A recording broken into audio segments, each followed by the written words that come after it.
近排好多年青人 inbox 問我，老譚啊，乜嘢叫做成功啊？我回答佢哋，其實成功唔係好難嘅啫。成功其實喺定義上就係目標達成。譬如我諗住考數學要考80分，咁我考到咪成功咯。我啱啱學踩單車，學到喎，咁咪叫成功咯。我今年要賺50萬年薪，到年尾 check 一 check，咦真係有喎，咁咪成功咯。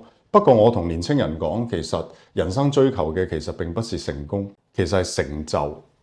咩叫成就啊，老譚？喂，好虛無縹緲喎，我都唔知咩叫成就。有一個最佳檢測成就嘅方法，我教大家，大家一齊幻想下，朋友們，如果今天你死咗，明天你嘅葬禮有幾多人嚟？有幾多人獻花？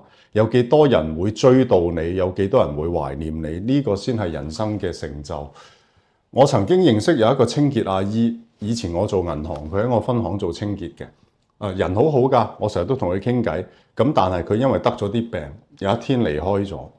我有去佢嘅葬禮，因為都識咗幾年。結果我去到佢嘅葬禮，我直頭係嚇一跳，城中富豪講得出名嘅有3、4個都出現。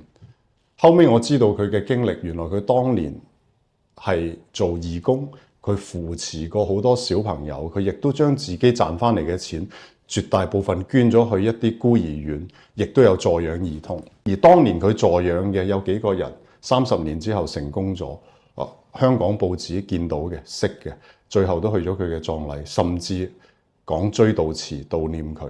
所以成就嘅定義就係你人生有冇得到別人嘅認可同埋認同。我諗，如果我個葬禮有幾多人呢？